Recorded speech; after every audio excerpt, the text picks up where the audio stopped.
Yo, what's going on? Oh my god, I just noticed something. Let me fix this real quick here. I don't like this. What happened here? Let me fix that. Boom, boom. Can be false advertising here. What's going on, my guys and girls? This is your guy Sunny. Thank you for joining SCG at night out Tuesday, every Tuesday 8:30 p.m. Eastern. What is it? 5:30 p.m. Pacific? Yeah, that's Nubo time. 5:30 p.m. Pacific. Yep, that's Nubo time. Anyway, I appreciate everybody joining. Today we have a somewhat, hopefully, funnish show. I have my topics here. I have 6 topics. If there's anybody that wants to, let me open that too.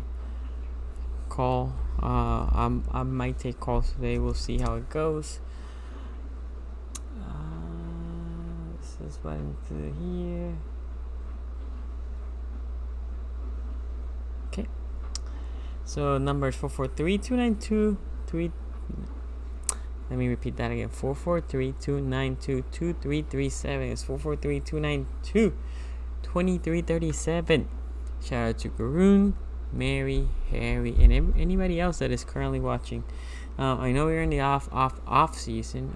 There's rumors there might be mini camp somewhere in the mid to late June. We'll see in the team facility. Hopefully we can get see videos of the rookies, how the rookies doing, and all that good stuff. That would be awesome. Okay, so let me first address something real quick here. Let's talk a little bit, just very quickly. I never tend to be political. I never tend to be in this channel to be deviating from sports, but obviously the nation is hurting. So many crazy videos online. I was just talking to Garnett. He posted a very graphic video that was surprising for me on Twitter. But officer got shot because he was trying to stop some looters, right? This is difficult. I cannot explain the pain that everybody's going to. I'm from the Caribbean, as most of you know. I'm from Puerto Rico. It's very different in Puerto Rico. We're very mixed in Puerto Rico. So the whole black, white, it's not something that you really notice, talk about. It wasn't until I moved here that I noticed the tension, which surprised me. It got me a little sad, I'm not gonna lie. And just seeing this is just crazy. So first of all, everybody should be mad, frustrating, going crazy. Mr. Floyd's death is repulsing. That cop was completely out of line. He should be in jail forever. I mean, there's no excuse for what he did. There's none. There's no buts. There's can't say something about him that he did bad, but there's no buts with this guy.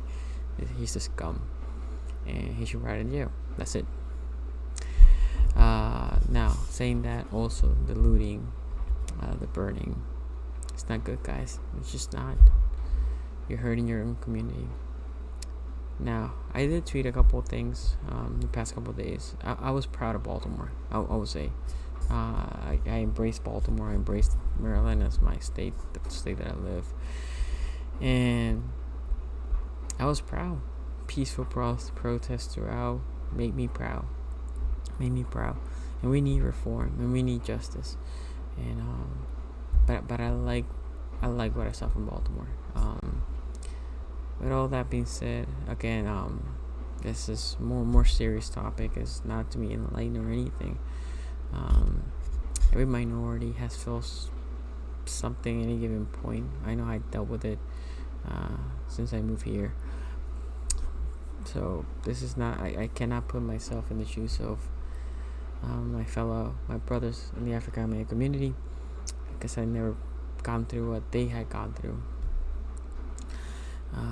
All I want is to stay safe, and if anything, my guys and my ladies, we all should be oh my god, what is this word in English? Inspiring is to be nice to one another.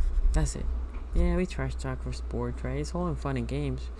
But at the end of the day, just be a decent human being. That's all you have to do. Just be a decent human being. That's it. Be good. I have 2 daughters. I want them to be in a nice, safe world that they can treat everybody the same. Black, white, red, yellow, I don't care. Hispanics, non-Hispanics. Just be decent. Just be good. That's all we need to do. Yes, that's what we need in this world. Decent, good. The other thing is, if you are accomplished in any way, doesn't matter, right?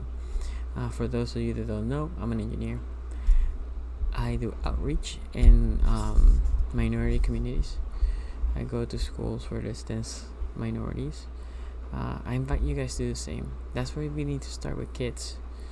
Teach them, because they need to see us helping them, right? I go to schools that are mostly African American and mostly Hispanics. And for my Hispanics, I talk to them in Spanish so they can see, Hispanic, we can do it too. And the African American community, I'm a minority like you, and I go there and do STEM work for them. And a lot of these kids never seen any STEM work. This is for me to say, just volunteer in schools when you can. I've been to a couple different ones that they invite me, and I try to go. My work lets me be flexible in that, and so just help. That's what we need. Give hope to the kids, help the adults. Let's help them, teach them to the kids, because a lot of these kids, what I've seen from some of these schools is nobody sees them, nobody cares about them. They seem forgotten, and no, we're here to help them. We're here to help them. Okay. Again, God bless the Floyd family. God bless every protester out there. Protect them. God help and protect all those good police officers, not the bad apples. We need to filter them out ASAP. And this is hard for me to say all this, right? But it has to be said. At the end of the day, all we need to strive is just to be decent. Just be decent human beings, right? And if we're all decent, everything will be okay. If you're out there protesting, be safe. If you see somebody looting or just destroying, just try to stop them. If you see a bad apple police, just record it. Let's take those police officers out. For the good police officers out there, just protect yourself. Just be good. Keep protecting the community, because people appreciate you. I know people right now are hurting. People are infuriating, but we appreciate you. If you're a good policeman, we appreciate you, for sure. And for me, there's nothing more beautiful than seeing the protest, peaceful protest. And this, some of you might get pissed off. I remember when the Ravens kneel after the anthem, in a moment of prayer. I kneel with them, even though a lot of the stadium was booing. I was in that game against the Steelers.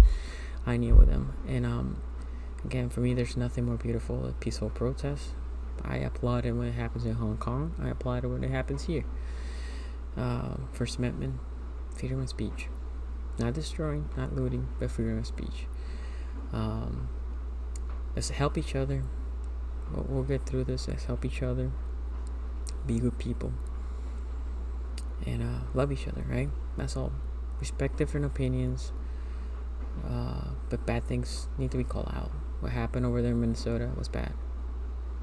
We want to filter as police officers. We need to filter them. Okay? Okay. I need to take that out of my chest. So let's segue to football. A little hard, but let's segue to football. Shout out to everybody that's here in the chat. My boy, I see Coach. I see young, intelligent, young black intelligent, and Raven, Aaron, Jose, Mary, Baltimore boy, I say Harry. Shout out to all of you. And if you have anybody out there protesting, God bless them. And if you have police officers, my dad used to be a police officer for some time. God bless them too. Everybody be safe. What I want to see when I turn on 9 before I go to bed, the TV is smart people protesting hard because we need changes, but no violence. Okay. Let's segue to Ravens. So Matt Judon signed the tag, and this is a hard segue, but Matt Judon signed the tag. 16 mil, I think it was. Let's go here to over the cap.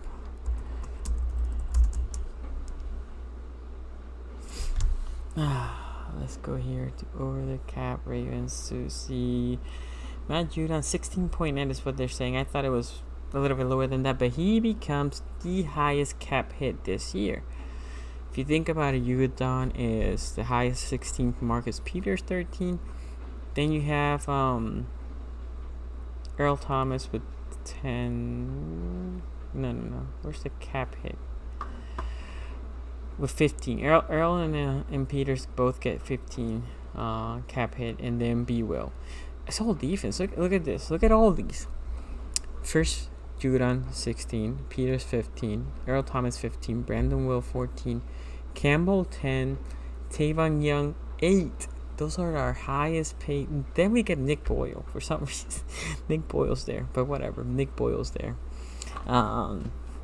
So that is insane, right? We put all our money in our defense.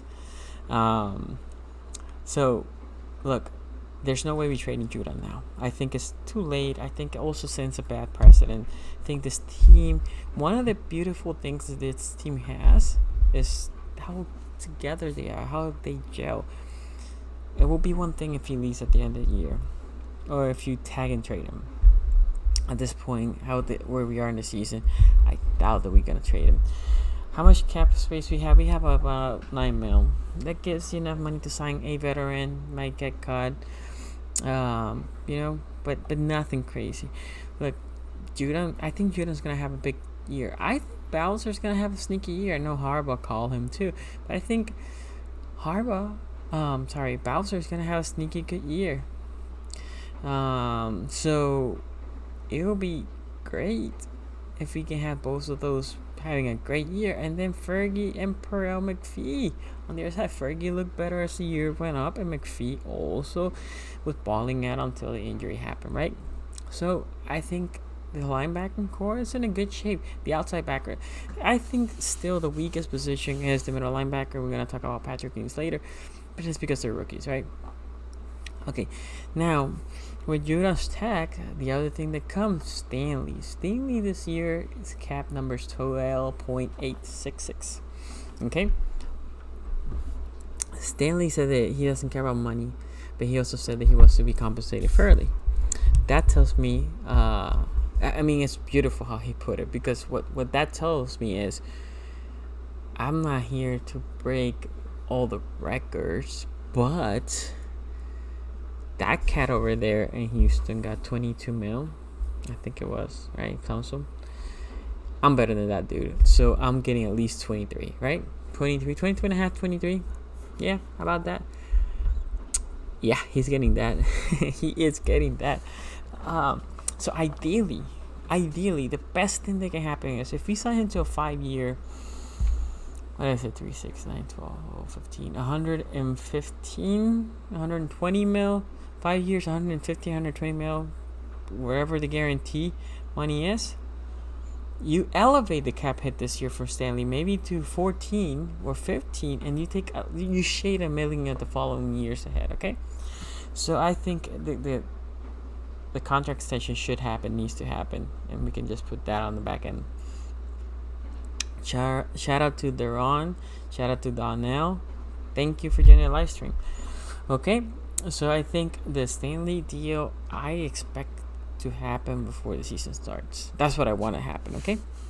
Okay, so in other news, Harbaugh talk about Patrick Queens being a 3-down linebacker.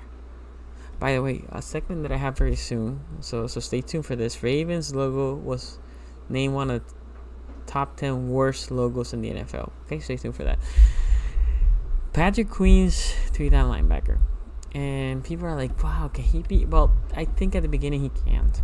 He needs to put more muscle. If not, his body is going to take a toll and he ain't going to be as effective as the season progresses, right? So I think Patrick Queens is going to be a good linebacker. Can he be a 3-down linebacker? I think so. I think that's the type of linebacker the NFL is moving to. It's a little bit smaller, but more dynamic. But the thing is, as a rookie, can he hold that constant pounding? Because in the middle linebacker, you're a tackling machine. If there's a running play, your middle linebacker, if all the D linemen suck the offensive line, you want that middle linebacker to close whatever gap is open for that running back and smash that dude, right? So that's what the middle linebacker position will be. So that takes a toll on your body as a rookie. More games. The competition is better, right? LSU had good competition, but not NFL players 16 games in a year. So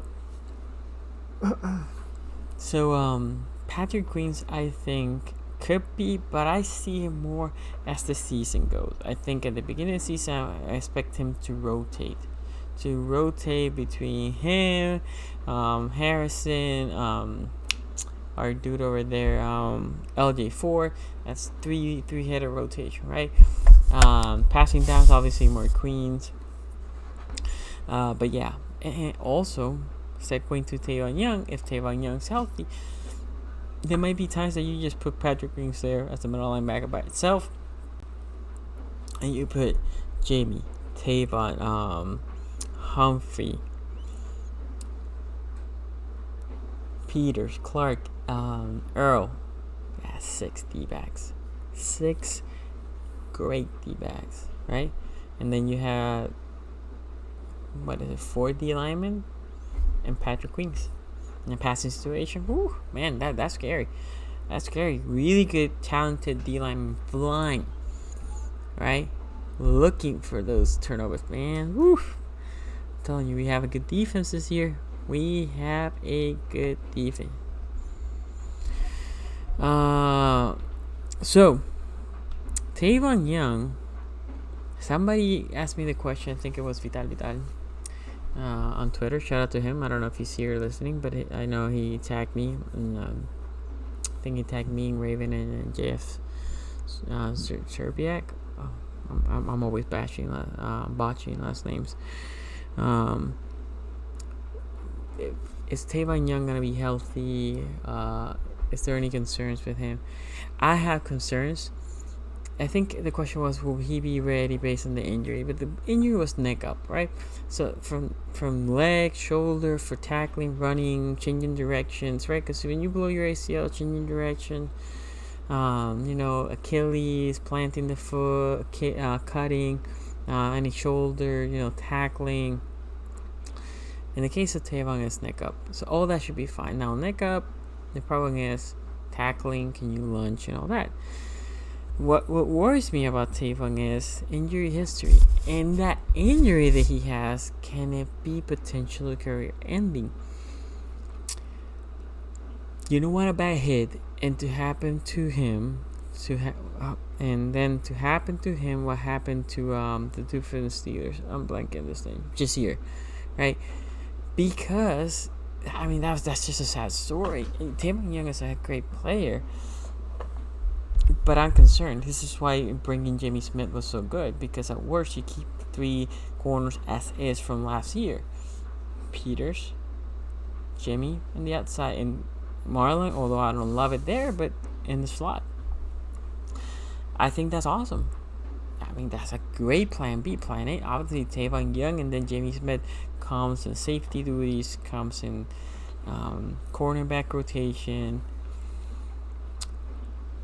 The dynamic of this team, because of the talent, it will be great. But Tavon Young, for me, is the question mark. I don't even know if I can count on the dude, right? which is sad. I love Tevin Young. He was a bull. I love him from Temple. I thought we should draft him that year, and we drafted him. That was awesome. I feel like every year there's one player that I semi-call that we should draft, and boom, we get it. This year was Duvernay, and the following year, I felt like Powers was a Raven, and we drafted him. Okay, so Tevin Young, it's gonna be hard for me to depend on the dude. Now, if he's there, man, how can you deal with the secondary? Secondary is scary. Secondary is scary. Okay, so before I go to my Ravens logo made it to the top 10 worst, let me say it now. So there's 2 videos coming up. One was part of the live stream. There's a video out there. If you haven't seen it, it's my Mount Rushmore for the Ravens. If you haven't, please go check out the video, comment, tell me what is your Mount Rushmore. Give it a like. I would appreciate that. There's the Mount Rushmore of Shame that's coming too.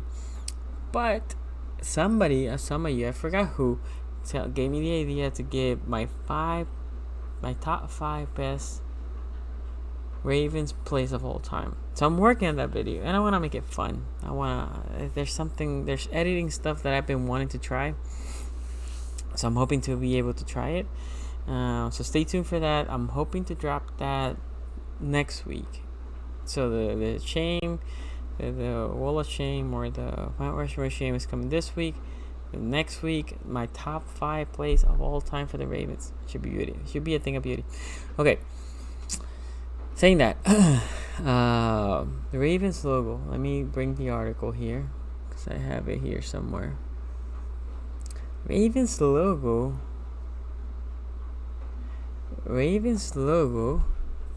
made it to, and I don't want to open the Facebook post because of there's names here. Top 10 worst logos in the NFL. I don't even know who this dude is. Whoever did this.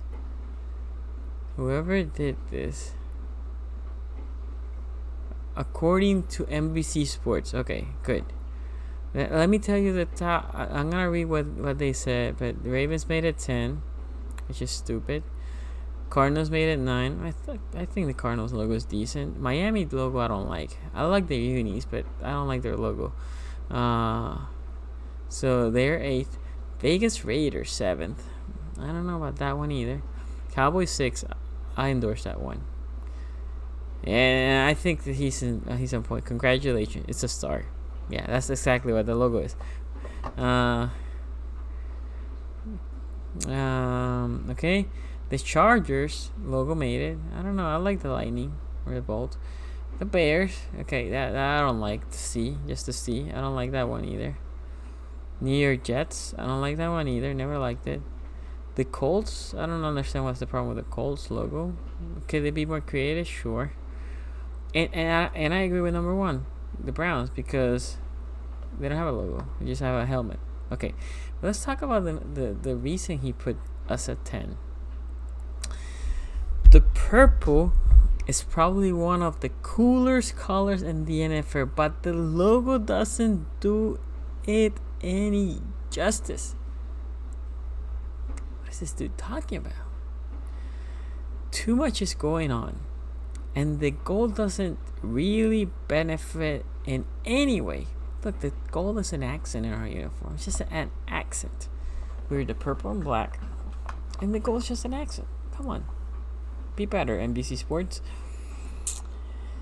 So, and then he puts, chances are, if the B was removed, it probably wouldn't have made this ranking. The B is one of the best things our logo has. A B for Baltimore. Again, this is just... What are you doing, NBC Sports? Chances are, if the B as the Baltimore Ravens... Yeah, hold on. Yeah. Shout out to my hair. So, as that B, that beautiful B there. So, he's saying If that B wasn't there, the logo would be alright. What are you talking about? The B is awesome. The B puts character in that bird. This is Baltimore, baby. B. See, the Cardinals should have incorporated a C or an A in their case. In there, right? It's hard. I thought that B was clever. Whoever came up with this logo is smart. It's just smart. So NBC Sports, whoever is the writer that did this, you look stupid. And yeah, it's a dumb comment. Okay, let me see some other comments here. Shout out to Venomous, Joshua, Harsh, XR, Black Lives Matters. I agree with you, brother. Jarrell says, while does no one mention Kadri? I always bash this that thing. Ismail as one of the top receivers we ever had. He was, Gerald. He was, but look, I don't even know if. Well, I didn't put any on my top at any receivers. My favorite receiver that ever touched the Ravens uniform, and was one of my favorite all-time receivers, is Steve Smith. One of my favorite. But I cannot put Steve Smith as the top receiver in Baltimore history. I think it's Q and Quan Bolden. I think Mason is also up there. I think Ismail is also up there. But those three, yeah, for sure. Dolphins should be WNF. Alright, you made me chuckle with that one. Ravens 76, be more. Shout out to you, man. Look, I don't understand why they hate the Ravens logo. Man, I took my hat off. The logo's here. It's in the bottom of my. I don't understand what's the problem with the B? The B for Baltimore. What is the problem with the B? I don't understand. He said if there's no B, I would have them at top worst logos. What are you talking about, dude? I think the Raven logo is awesome. I think it looks like a pissed off bird. The B, it makes total sense, right? And I think our secondary logo, the shield, is awesome too. I think that dude's crazy. It's a stretch. It's definitely a stretch. What up, Asmodeus? Thank you for joining the live stream. Okay, so it's the phone numbers 443-292-2337. If you wanna call the show, text me first, and I'll call you back. 443-292-2337. It's 443-292-2337. Last thing that I have, and if I don't have any callers, then I'm gonna end the stream here, is Peter King, our good friend Peter King. 13 or 3 or better, but I don't like his explanation. Like it says, Baltimore has favorable end of season. That's on Thursday. Yeah, I think that's a W. At Cleveland on a Monday night, I think that's a W. Jacksonville, Giants, and Cincy. King Road. 5 straight game to finish against teams that didn't make the playoffs last year. Baltimore should be 13-3. Look, the reality is for those 5 teams, 2 of them are trash. Jacksonville and the G-Man. Cincinnati, I think it's gonna be a decent team. It's gonna be a hard fought game. Dallas, I think, is gonna be a good game, which I hate to say because I don't like the Cowboys. I don't like the Cowboys at all. I think Dallas is going to be a good team. And I think Cleveland's going to be a good team. So I don't think this is a 5 gimme game. We cannot say, last year this team was trash. This year they're going to be trash too. Ain't going to be the truth. I think New England is going to be bad. They were great. Well, record-wise, they were great. And they had confidence in the man. They met a certain bird, a bee more. We stomp on them, and they lost confidence. Okay. So yeah, I think my prediction was 13-3. So I agree with him on that, but not because of the last 5 games. I disagree with that. Okay, so Venomous says Mr. Bashadi is donating $1 million to the inner cities of Baltimore, letting former and current players to decide where the money. I love it. I love it. I will say hopefully Q and Tori get that money. Because I see them being more active. Especially Tori. Tori staying here local. So hopefully, they take that money. They do good. Something that they should do. They should do what LeBron did. LeBron James. And somebody asked me a question about the NBA, but he made a high, learning school in Akron, Ohio. That's what they need. That's what we need. More education. It's hard. I have kids, and it's hard. So they don't get it. Why do I need to learn this? We need more education, okay? So yeah, shout out to Uchadi. Gerald said, Ismail made his name here. He was just a special teamer everywhere else he was. I don't disagree. This is not me hating on Ismail. I just think Q and Mason were my top 2 Ravens wide receiver.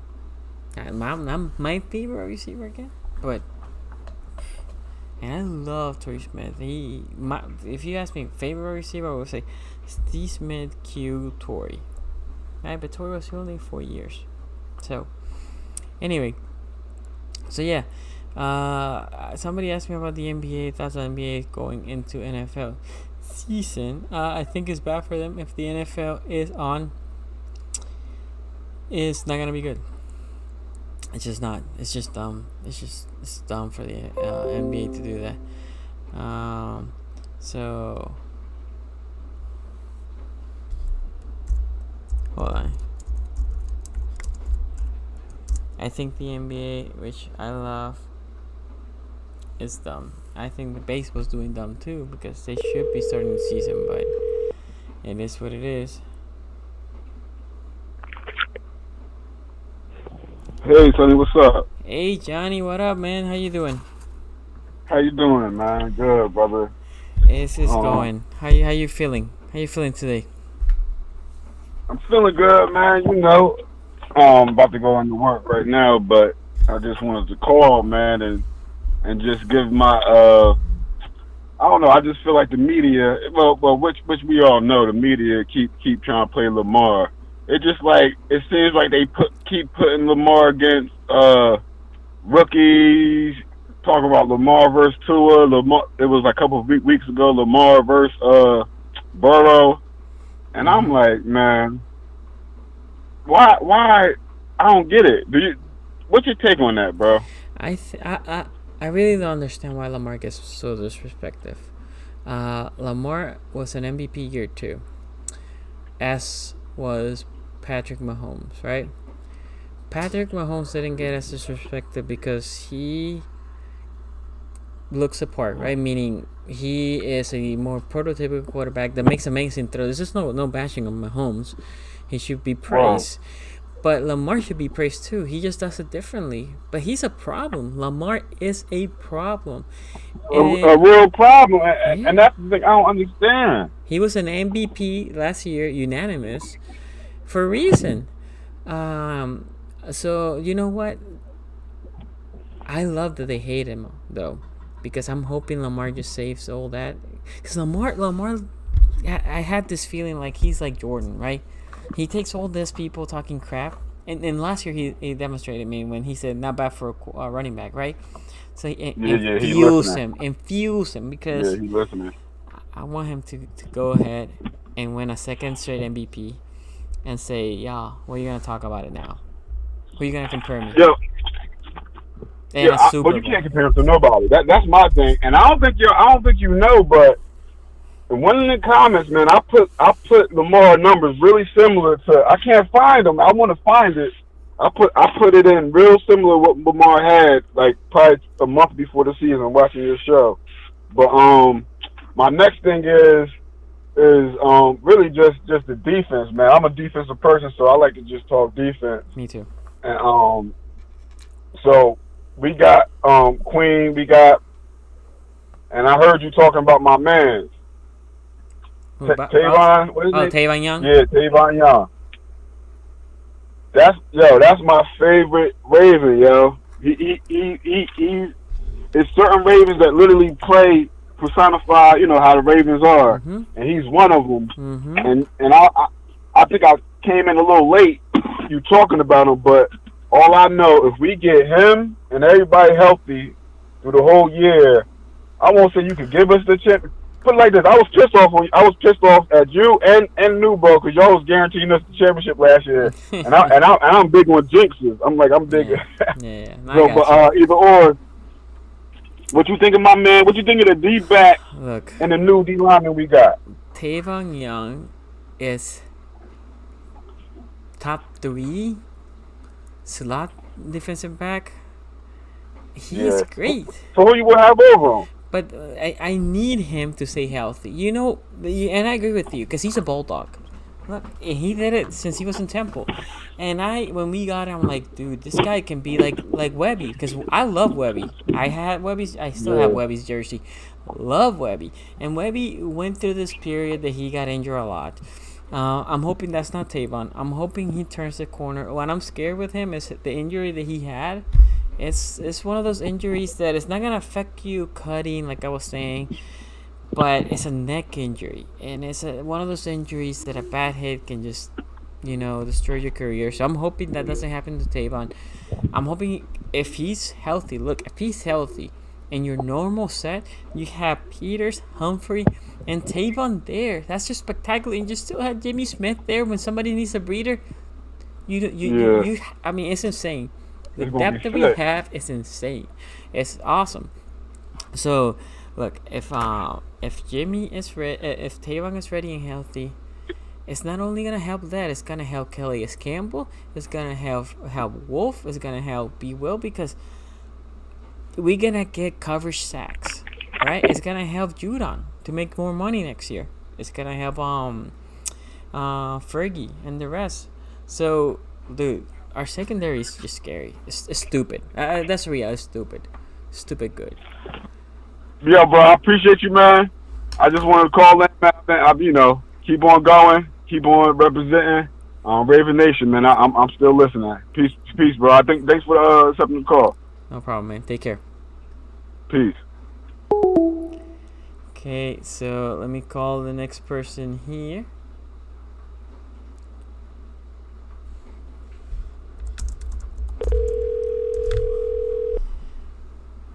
Let me see, who's this here? Hello?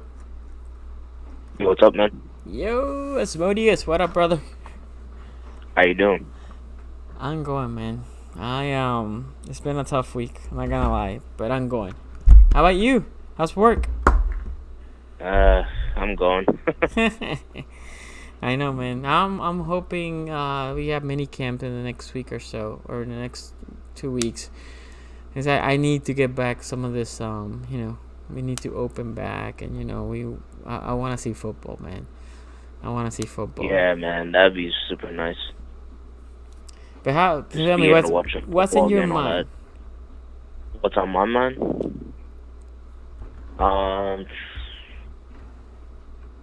Well, I mean, I'm really excited to go ahead and watch some football. I guess that's probably one of maybe like 2 or 3 things that I'm looking forward to.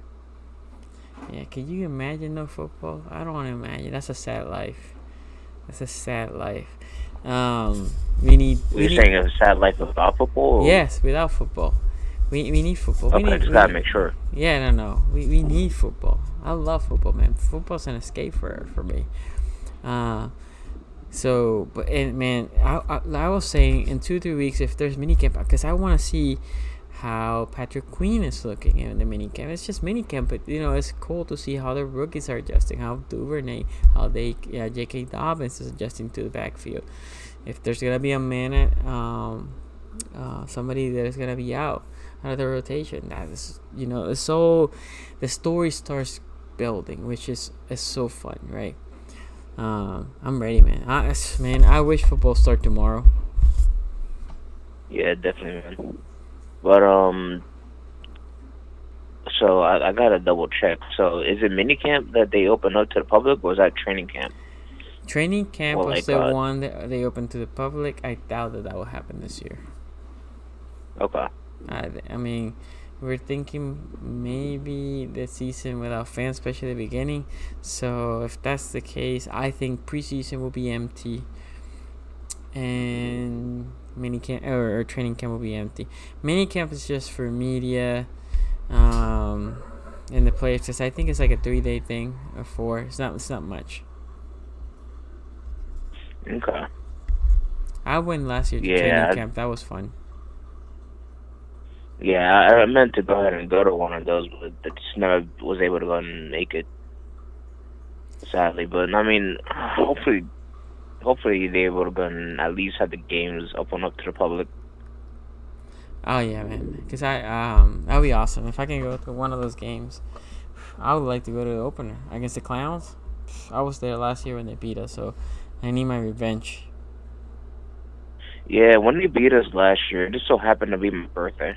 Ah. So that blew. But at the same time, that was like the last time Ravens lost until the playoffs. So it was kind of bittersweet a little bit. Hold on. I'm gonna check something because hold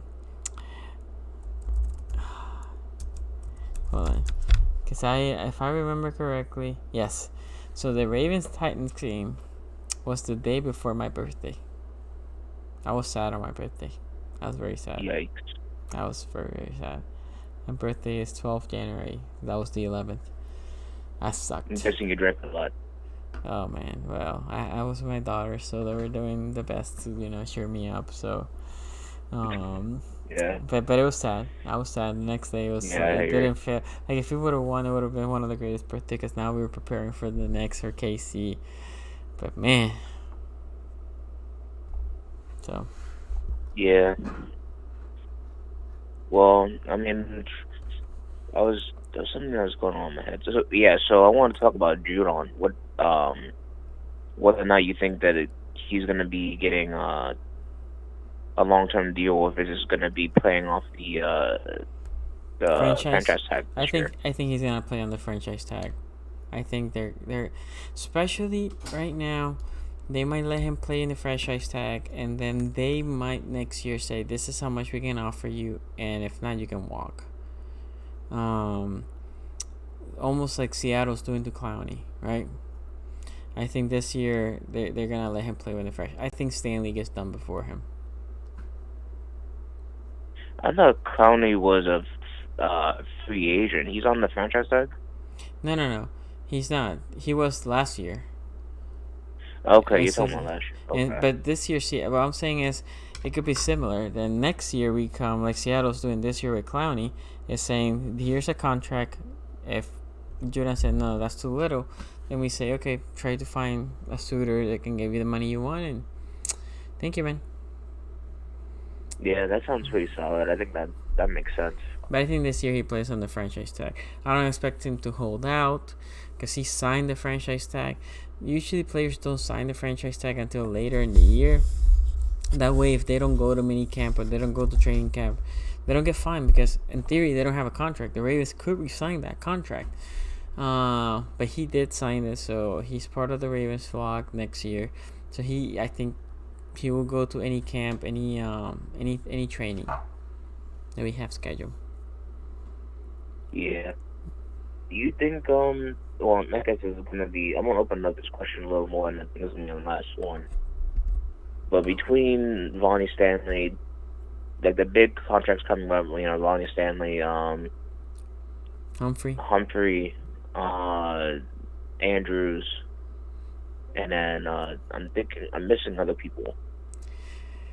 Well, Lamar's gonna stay in. That's a given. I feel, but yeah. Out of like some of those big contracts coming up, who do you think was gonna walk? So Lamar's in 3 years, Andrews in 2, Humphreys in 2, Stanley's up next year. I think all those. Who else is up next year? Stanley. Well, who else is? I know Stanley and Judon, but is anyone else? From rookies, they were cheap, going to be expensive. None that I remember. But what's gonna happen, as Modius is, I think all those 4 players are gonna get signed. Not Judah, but the rest. Judah will be one of them odd men out because look, we have $9 million this year. Next year, currently we have 65. Assume that 23 of that's almost 66. 23 goes to Stanley, right? And then in theory you can do Marlon next year if you want to. If you do Marlon, that goes 8 more go under that cap. But you're also probably gonna cut Mark Ingram. That's gonna release $5 million. Okay, so you still have enough money to sign those 2, and potentially Andrews, because he's a tight end. So even if he gets paid high, it's not gonna be super crazy money. And then not next year, but the following years when you're gonna do Lamar, when he goes the summer year 4, in my opinion. And that you pay him, and you're gonna have enough money, because at that point also you're probably gonna be looking at Brandon Williams getting off the books, which clears around 13 mil, right? Orlando Brown is due in 2 years as well. So Orlando Brown's an interesting one, because he could be an odd man out depending how much money because you cannot pay Stanley 22, 23, and Orlando Brown like 20. That would be a lot of money for bookend tackles, 43. So we'll see. But there's money at least for those 4. Brown or Zeus Jr., which I love, he could be an odd man out. And that could be why they drafted that kid in the 4th round, that tackle. That's in the 3rd round. So I have a different theory on that. And I think it makes a little more sense. Okay. At least in my head. Okay. So I feel like Stanley might be the odd man out. Ooh. The reason why I say that is because if Zeus Jr. is able to go out and play on the left tackle, you swing him over there, and then you have the other guy come in. And I think Zeus Jr. is going to be cheaper, but I think he produces similarly to Stanley. So I think he's going to be probably close to, if not just as good as Stanley, but cheaper. That makes sense. So I think we'll save like $3 or $4 million with him. Yeah. Maybe not that much, but close to it. So you have to be careful. There's hard to find a left tackle. So first, if that plan doesn't work, you're screwed, because it's hard to find a left tackle.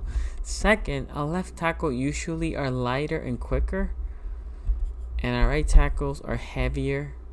That's your running side. So I don't know if Zeus has that light of feet to be a left tackle. I'm not sure. Maybe he does, but I'm not sure he does. I would like to keep both. I'm just saying, if Zeus, I think Stanley's almost a must. Meaning, left tackles. How many left tackles? Good left tackles out there? There's not many. It's just very hard to find. So, yeah, man. I don't know. I mean, I'll be shocked. Now, if they really think they're gonna trade or gonna let Stanley go, they need to trade him. Look what Houston got for Tunsil. You can get the same for Stanley. Yeah, I mean, that's kind of what I was thinking, and then maybe they they could even legitimately, like, maybe trade up with the picks they get to go and get like a first rounder, like a high first rounder in the left guard position, or left tackle position. Yeah. But that's something in the future. Who knows? Yeah, but Orlando Brown, Zeus Jr. I don't know if he can play left tackle. And again, that's a big gamble, because, like, if you tell me, Sonny, tell me, what odds can he play left tackle? I'll say 80-20 now. I think he's a great right tackle. I don't think he can be a left tackle. That would be my odds. I could be wrong, but that's what I think. Okay, that's fair enough. Okay, man. Anything else? Well, no. Thanks for having me on, man. Always, brother. Take care, man. Stay safe. Take care. Okay, let's go with the last caller. Let's see if this works. What's good, Sonny? Hey, man, how you doing? Yeah, my bad. I'm on a delay. I'm delayed. I'm still listening to the last caller. I'm good, bro. How about yourself? I've been good. Like, it's crazy stuff going on, especially in my city. But I've been good though. Like, not too bad. But it's crazy. You're in Baltimore City? No, I'm in Omaha, bro. Oh, Omaha. I'm young, black, and intelligent on the comments, bro. If you ever be seeing me like yeah, no, comments, dude, that's me, bro. I So saw like that. somebody, in Omaha has like got shot by basically probably somebody that doesn't like people of color, to say the least. And they was killed protesting. So like the city been on lockdown.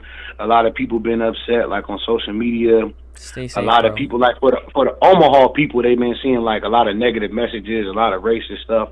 It's like Omaha, we on like an 8 p.m. curfew for I think the rest of the week right now, because a lot of people been protesting about the guy in Minnesota who got killed, and then another young unarmed black man got killed while protesting in Omaha. So the city been kind of crazy the last couple of days. Stores closing at like 5 o'clock, 6 o'clock. So like I've been good, but the city been going through a lot.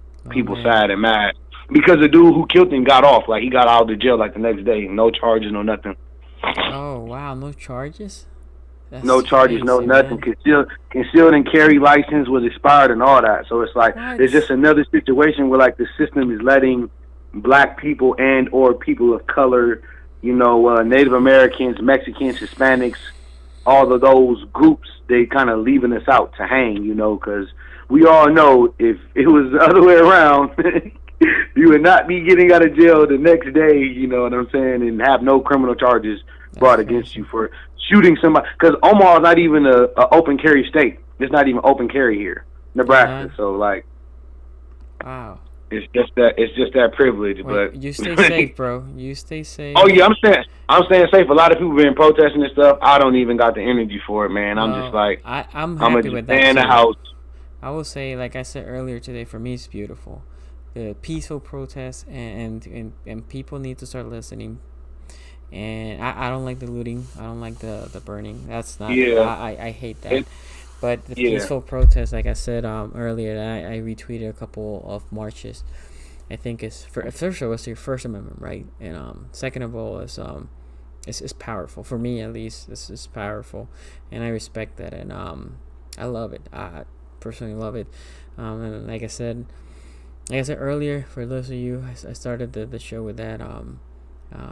Hopefully, blessing for everybody. Blessing for the Floyd family, and I'm sorry for the loss.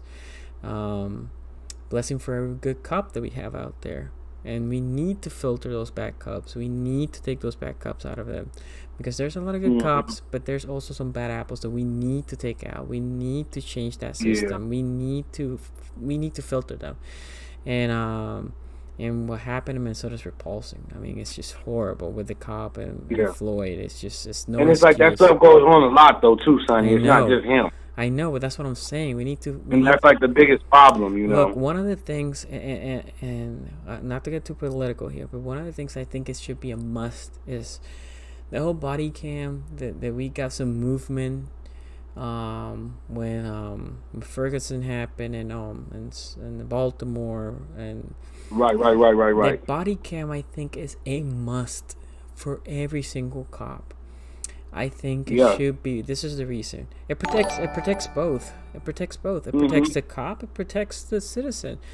If I think a cop was bad against me and he was profiling me or he was unjust with me, I should be able to go to the commissionary, or I don't, however you pronounce where the cops are, prison, and say and put a report, and they should be able to pull that video. And I should be able to request that video of the interaction between me and the cop, even if they want to blur the cop's face, because in case I want to share that on social media, I should be able to request that. I'm a taxpayer. That's my taxpayer money paying for the salary and all the equipment for the cops. Should be paying. I think it protects both. I think every cop should have that. And if you happen to be caught in a moment and people ask for the tape and there's no tape, there should be repercussion against you, because that camera should never be turned off. It should never been turned off. That way, everybody, there's an accountability. There's a trace. Because I could accuse a cop and I might be lying. That's a way for the cop to be protected. But if I'm telling the truth, that's my evidence too. Yeah. I mean, it's like you said, we're not going to get overly political. My last comment on this is, like, we just need more structural change, and then we need those those white people who probably can be taken more serious, who probably have more influence and ability to be heard, just need to continue to step up in any way that they can, because a lot of these issues cause a lot of division, and then it's like people don't know who to trust. It's like you said, are you a bad cop? Are you not a bad cop? Are you a racist white person? Are you not a racist white person? So it's just like it's so much confusion that we just got to just kind of clear our minds, not jump to conclusions, but hope that people who do have true influence, or the white people specifically who have influence, can help express the need for change, because a lot of times people of color don't get taken seriously. I agree. And it's unfortunate. It is. No doubt. But to the team, or to some Ravens talk, because we don't we don't want to go there forever. Yeah, the segue. We'd be on here talking forever about that. But I kind of want to touch on a couple of topics. But do you feel like it's realistic for them to keep Stanley, or do you think that they're going to have to eventually do that Zeus option and just move Zeus to the left tackle and just see how it goes? Or do you think it's feasible and realistic for them to keep Stanley and probably Marlon? What are you saying, like Marlon and Stanley would be your top two to try to keep? Yeah, this is a problem. This is the reason. Like, I don't think Zeus can play left tackle. I think he can be a great right tackle, and this is no indictment on him. Did he play left tackle in college? Because I remember an interview he said he feels natural at left tackle. He did, and there's a lot of players that in college play tackle, and they are not tackles in the NFL. They're guards, right? Right. I just don't think you need to be light on feet. Right. Usually, who lines in the left side, the rushers, I'm talking about the outside linebacker, are more speed outside backers. That's why you need to be lighter on feet. On the right side, usually are more stronger right tackle or outside linebackers.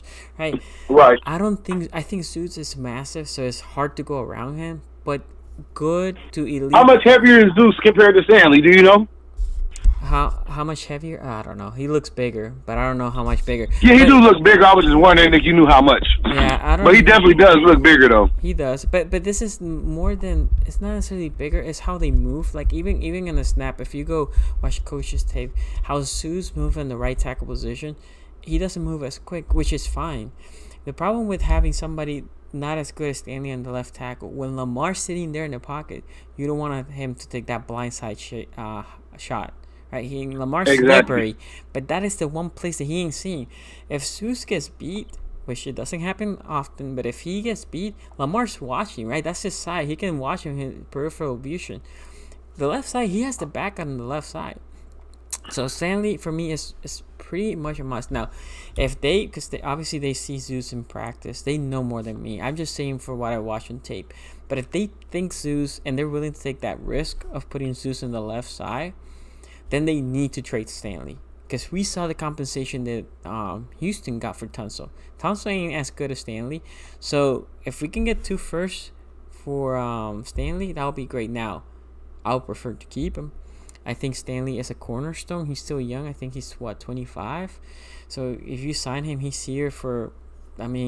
Tackles last for a long time. So I think Stanley's the most. I think Humphrey too. And the reality is, how the contract for if they get Marlon and Stanley, who would be the odd free agent out? Who would be? So what I'm thinking is you're gonna have enough money, in my opinion, to sign Stanley, Humphrey, not Judon. Judon is one of the main odds. So you think Judon might be gone after this year, after the tag? I think Judon will be gone after this year, and next year they're gonna go hard to sign an outside backer. Or they're gonna try to extend him for not as much money, and they say like, you can take this or just find another team that can give you more, right? I think they're gonna have enough money for Andrews, and I think they're gonna have enough money for Lamar, and I think. They gotta have. If they don't keep Lamar and Andrews, everybody's gonna be mad at EDC. Yeah. Well, Andrews could be a odd man out, but I think they were gonna keep him because the reality is him and Lamar have a special connection. Unless that I'm about to say you gotta keep Hollywood and Andrews. Yes. I don't care. Yes. I don't care how you feel. You gotta keep them two. You always gotta have them with Lamar. But Hollywood is 4 years from now, so he's way down. I was just talking about that bond, like Lamar and Andrews and Hollywood. Gotta have that trio. I agree. I think Zeus is gonna be one of the other odd man out. But again, my whole point that I was bringing earlier is right now we're slotted for 66 million next year. Let's assume the Stanley eats 23 of those. Now we're in the 43, right? If you don't bring Judon back, you're gonna cut Ingram next year. That puts you to 48, right? And that's with Stanley already in the books. You can maybe redo Marlon, and that will add 8 million to the cap. You're still in the 40s, right? You can probably still do Mandrews. They are sitting nice in the cap because also another big contract. There's 2 contracts that I think are gonna go off, if not next year, the following year. Brandon Williams and ET. And Calais Campbell is going to go off in 2 years, right? And Marcus Peters was a 3-year deal. So when Marlon Humphrey's new deal gets up, Marcus Peters only has 1 year left, right? So I think that's why if you, like, and which is hard, if you map all the contracts, how EDC has them, they are very smartly done. Like, lengthwise, I think EDC is just a smart dude. Obviously, he learned from one of the best from Aussie. Both very, very smart. I think the core will stay, for the most part, intact. Zeus might be the odd man out. It all depends how the money does. But I think if they could, they will want to keep him too.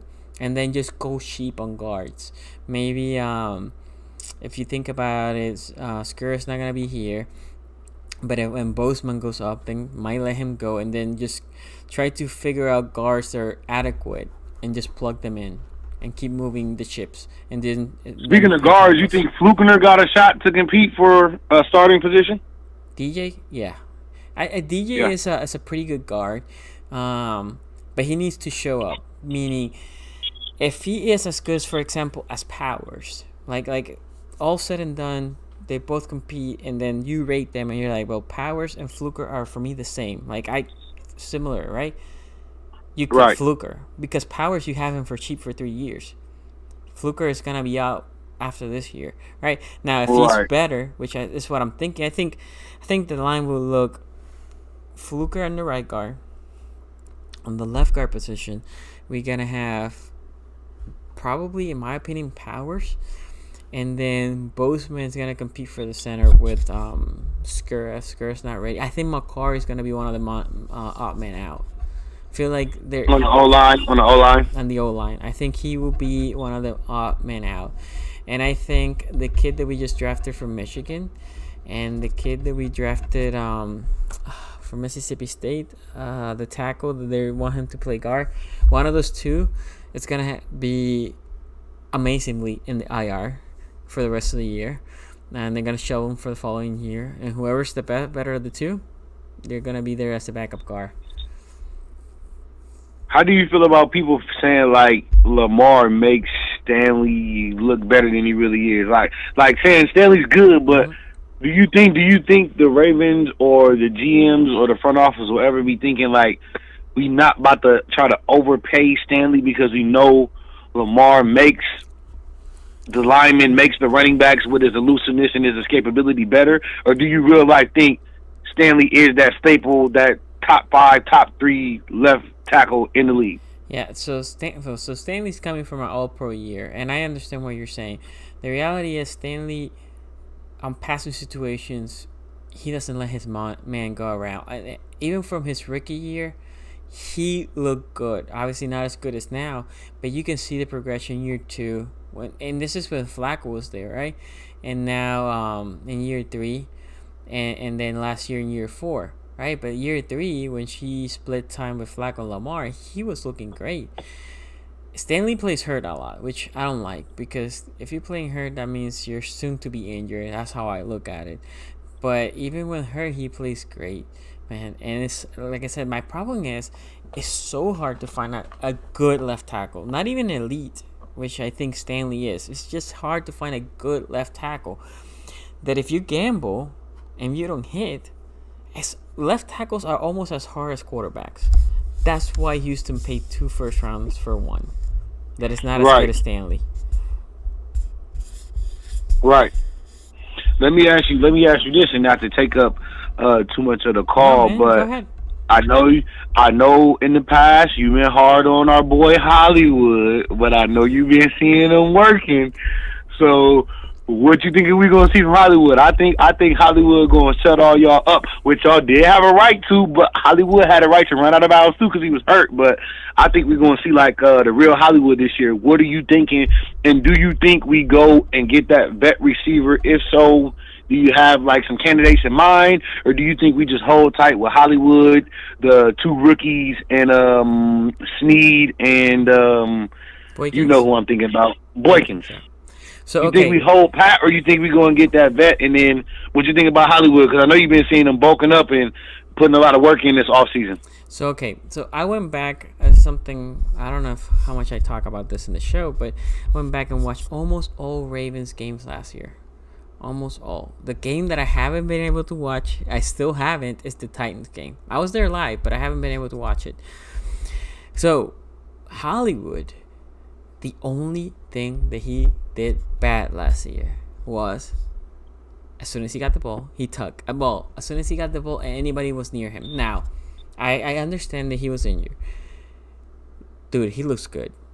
No, let me rephrase that. He looks fantastic. Yeah, Hollywood looking like he about to break out. I'm not gonna lie, I'm crushing on him right now. Dude looks fantastic. I wanna be Hollywood right now. So and I think he got that chip on his shoulder because he been hearing people talking like Hollywood soft, Hollywood get out of bounds. I mean, if you read that article where somebody interviewed him, he kind of spoke on it. It was like a long interview. I forget who it was, but he kind of alluded to it like they're gonna really see me because I've been hearing people talking about I'm scared, I'm soft. All I do is get down. So I think Hollywood, he gonna have a great chip on his shoulder. Like I think he's more hungry than he was last year. I think he's breaking 1,000 yards this year. Yeah, and I think I'm thinking 10 TDs for him this year, and that would be great for sophomore year. That would be spectacular. Yeah. I mean, he had 7 last year. I know, but and our passing game wasn't sophisticated like that. I know, so I think this year he will have more yardage. Now, I mean I think that's like the tail end. I think all said and done, he will be a top 3 receiver in the NFC North, AFC North. Yes, I think he's gonna be competing there with Odell. I think he's gonna be a Pro Bowler. Now you said, should we bring a veteran? I think if somebody gets hurt, we should. I think we might bring veterans like we did with Michael Floyd last year. They are like, okay, I'll bring you just in case you kill it. Compete. Yes, I can just see you. And if you kill it, I might bring you. But the reality is, you are very low in my totem pole. Because, look, if this is the chance for Boykin to step up on the outside. I like the flashes that he showed last year, and he said in the interview, I don't know if you saw the interview with him, something that I thought from him from college is something that I said in this channel before, that he do this fast, but he doesn't play fast in the field because I think he thinks too much. So when he's trying to run your routes, it's not fluid. Like Hollywood is fluid running a route, right? It's second nature to him. That's not Boykins. I think and Notre Dame did a disservice for him because he wasn't put into running too many routes.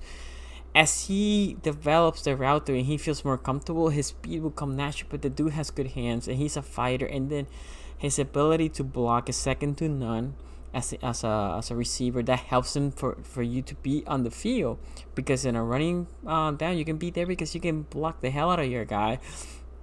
Also, and a fake like let's assume they're faking a stretch run, he can engage as a blocker, right? And when he sees the fake, he thinks it's gonna rerun, and then he can like release the guy, and then he can run an out route because the guys are used to see him blocking. They're used to see him blocking, and he's not gonna fake block.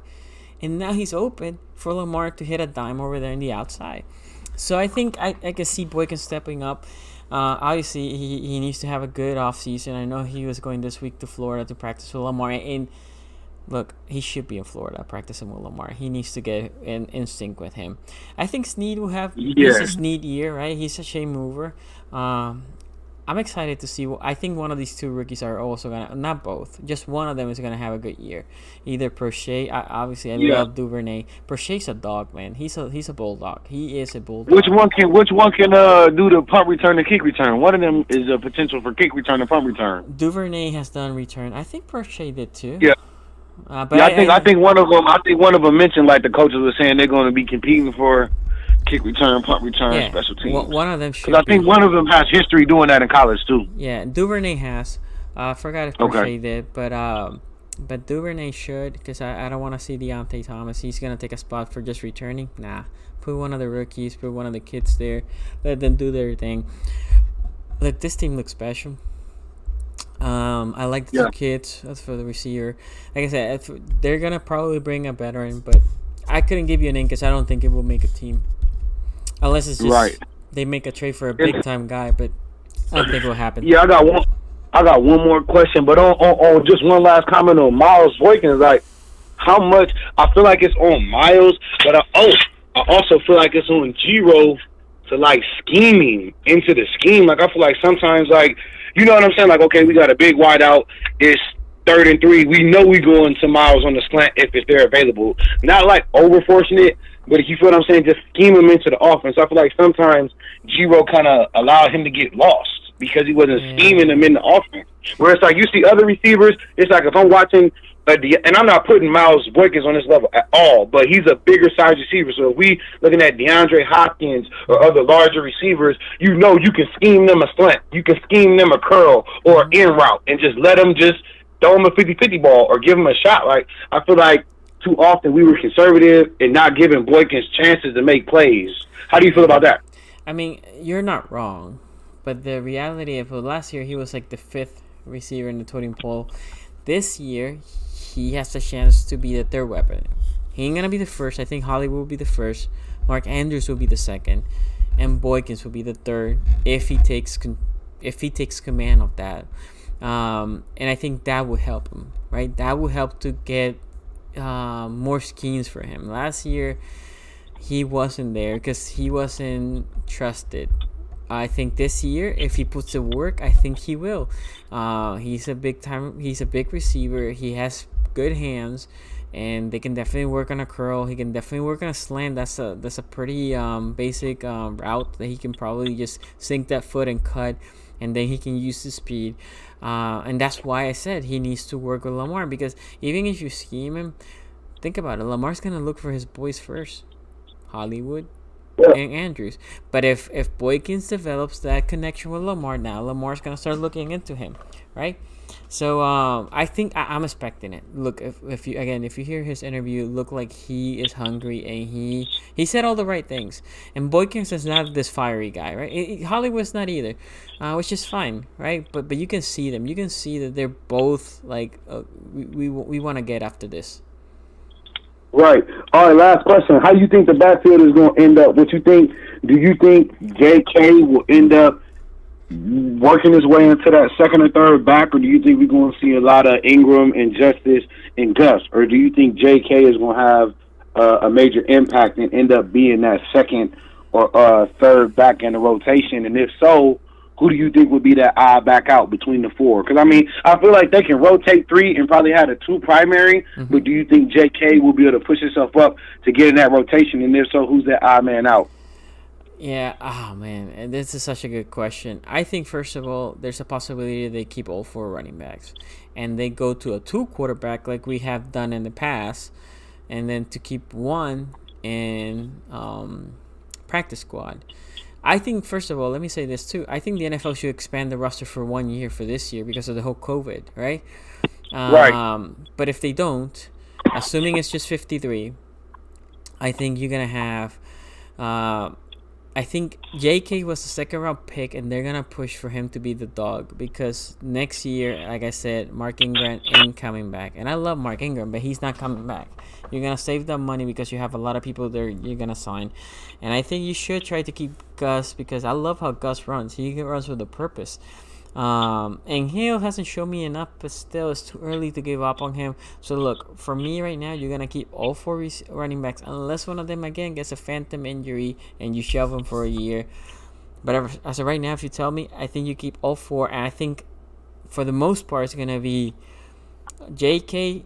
and Mark Ingram carrying the most of the load with sprinkling some Gus. And Hill's going to play, for the most part, just special teams. Right. But they're gonna keep him just in case somebody gets injured and you still have him. Right. Well, yeah, that's all I got for you. We gonna see. It's gonna be interesting. Hopefully, everything can get back normal by that time, and we can realize be having some football and maybe some fans can come. But I'm not gonna hold you up. I know you got other callers. I appreciate you, Sonny. I know, man. You're my last one, but hey, stay safe. Take care, brother. Oh yeah, most definitely. I am staying safe. Can't be putting myself at risk. No protesting for me. Take care, man. All right, now, Sonny. Enjoy your evening, man. Same. All right. Okay, guys. To close it out, I know there's a lot of good comments here. I see Andrew put the sizes and wait for both tackles. Anyway, I would say first, before I go close this, shout out to everybody that joined the live stream. Thank you. Like I said, there's a couple of fun videos. There's one that I want to play with, some edits that I want to do. And we're going to keep doing the show on Tuesday. Thank you for coming to the live stream. Appreciate the callers. If you want to call, don't be a stranger. If you want to text, you can text that number. Even if I'm not doing the live show, I can always reply. I want to say it's going to be quick, but hey, you can hit me up on IG, Facebook, Twitter, szg Sports. That is the number on the screen of the show. I don't mind anybody texting that number at any moment. You can always text that number. And then shout out to everybody. Shout out to Asmodeus for the donation. Shout out to Don Dino. I see that he made it to the show. Joshua, shout out to you. For everybody, thank you for joining the live stream. I've been playing a little bit online gaming lately, so I need to show you guys a little bit of what I do. I'm not great. I suck, but anyway, I'm pretty trash. Anyway, shout out to everybody. Shout out to everybody. Thank you for coming, and I will see you.